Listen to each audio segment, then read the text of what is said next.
ಆಗ ಪಸ್ಕ ಹಬ್ಬದ ದಿವಸಗಳಾಗಿದ್ದವು.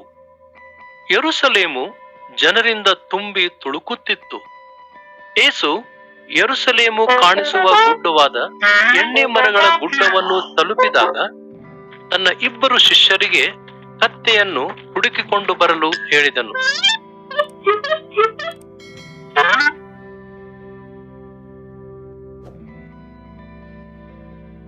ಅವರು ಕತ್ತೆಯನ್ನು ಕಂಡರು ಮತ್ತು ಅದರ ಮೇಲೆ ತಮ್ಮ ಬಟ್ಟೆಗಳನ್ನು ಹಾಸಿದರು.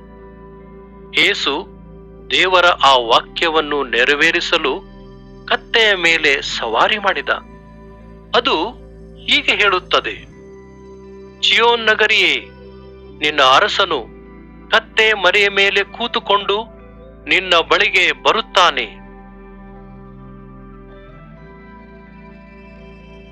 ಯೇಸು ಕತ್ತೆ ಮರಿಯನ್ನು ಹತ್ತಿ ಯೆರೂಸಲೇಮಿಗೆ ಹೋದನು. ಅನೇಕ ಜನರು ಆತನ ಅದ್ಭುತ ಕಾರ್ಯಗಳನ್ನು ನೆನಪಿಸಿಕೊಂಡರು ಹಾಗೂ ಆತನೊಡನೆ ಕೂಡಿಕೊಂಡರು. ಅವರು ಬಟ್ಟೆಗಳನ್ನು ಮತ್ತು ಖರ್ಜೂರದ ಗರಿಗಳನ್ನು ಆತನ ಮುಂದೆ ದಾರಿಯಲ್ಲಿ ಹಾಕಿ ಗೌರವಿಸಿದರು. ಯೇಸುವೇ ದೇವರು ವಾಗ್ದಾನ ಮಾಡಿದ ರಕ್ಷಕನು ಎಂದು ಅವರು ನಿರೀಕ್ಷಿಸಿದ್ದರು.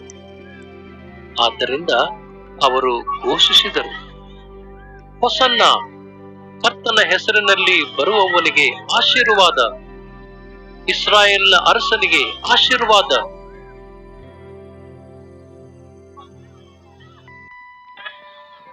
ಇಡೀ ಜಗತ್ತು ಆತನನ್ನು ಹಿಂಬಾಲಿಸುತ್ತಿದೆ.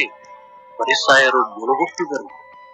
ಯೇಸುವೇ, ಅವರಿಗೆ ಸುಮ್ಮನಿರುವಂತೆ ಹೇಳು.